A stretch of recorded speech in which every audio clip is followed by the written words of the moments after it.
پہلے تو میں تمام علماء کرام کا بہت مشکور و ممنون ہوں کہ آپ نے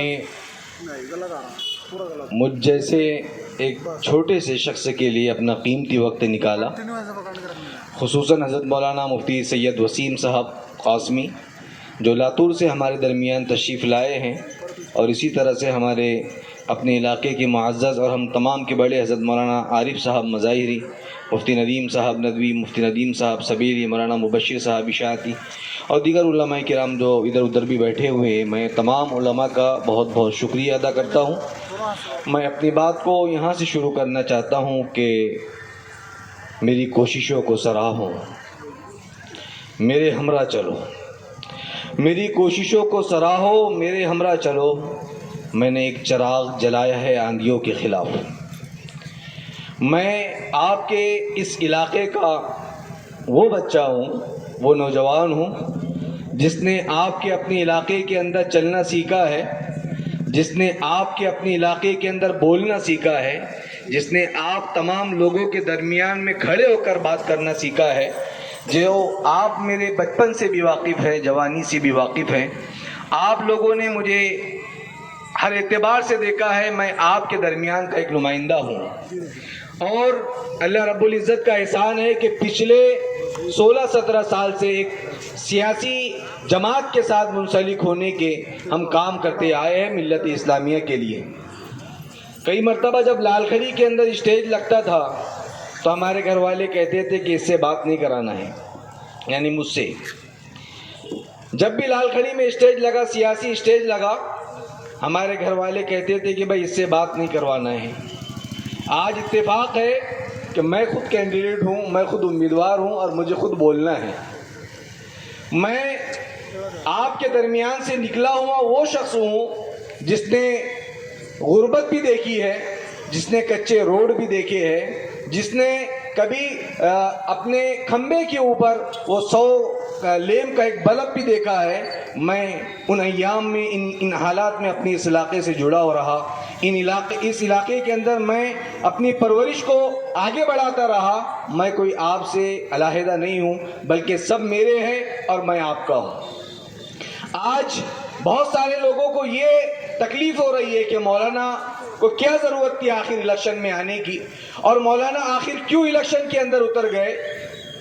دیکھیے، میں سیاست میں کوئی نیا نہیں ہوں، اور سیاست ہمارے لیے کوئی نئی نہیں ہے۔ میں غلام محمود بنات والا صاحب کا وہ جملہ پھر دہراتا ہوں کہ سیاست تو ہمارے گھر کی لونڈی ہے، سیاست تو ہمارے گھر کی لونڈی ہے۔ سیاست ہم سے بہتر کون جان سکتا ہے، اور سیاست ہم سے بہتر کون کر سکتا ہے۔ میں متکلم احناف حضرت مولانا الیاس گھمن صاحب کا وہ جملہ بھی دہراتا ہوں۔ متکلم اسلام مولانا الیاس صاحب گھمن یہ کہتے ہیں کہ ملا سے بڑا کوئی سیاسی نہیں ہو سکتا، ملا سے بڑا کوئی سیاسی نہیں ہو سکتا۔ جس نے نبی کا علم سیکھا ہو، جس نے نبی کی سیاست سیکھی ہو۔ میں آپ کو ایک چیز اور بتانا چاہتا ہوں، قرآن مجید کے اندر سیاست مدن بھی ہے۔ یہ الگ بات کہ ہم لوگ اس کو بیان نہیں کرتے۔ سیاست قرآن مجید سے لی گئی ہے، سیاست قرآن مجید کا ایک حصہ ہے۔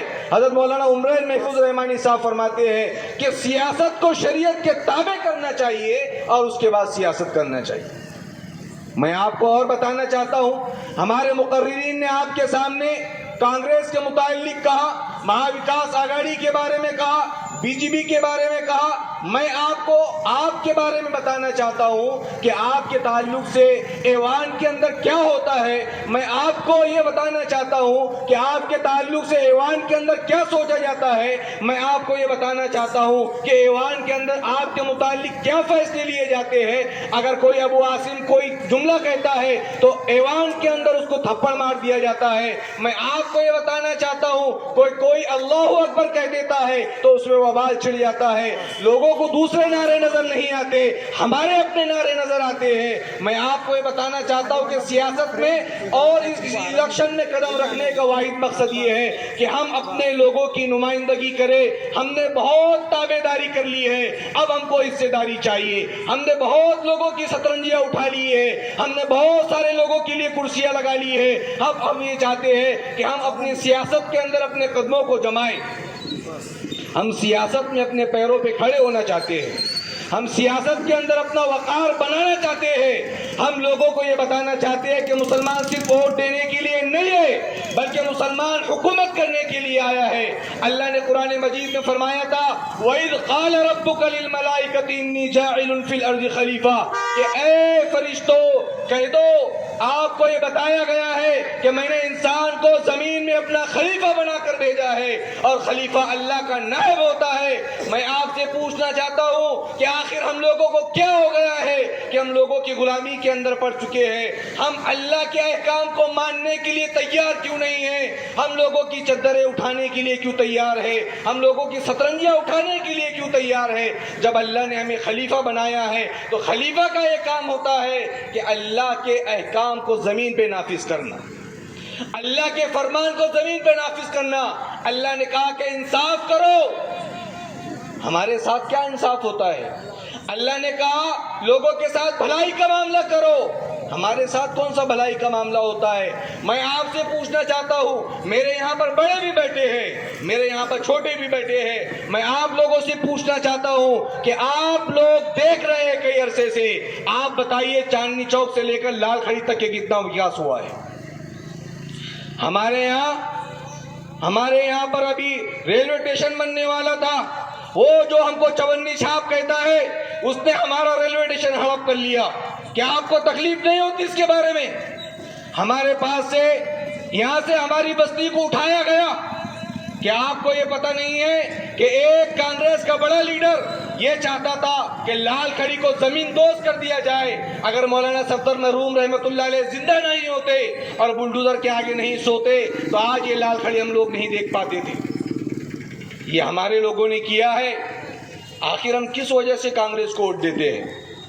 یہ ہم کس وجہ سے مہا وکاس اگاڑی کے لیے ووٹ مانگ رہے ہیں؟ ارے جو لوگ فخر سے اپنے دامن پہ یہ کہتے ہیں کہ بابری مسجد کو ہم نے شہید کیا ہے، تم لوگ ان کے لیے ووٹ مانگتے ہو، تم ان کے لیے کیمپین کرتے ہو، تم یہ کہتے ہو کہ یہ حکومت آ جائیں گی تو ہم محفوظ ہو جائیں گے۔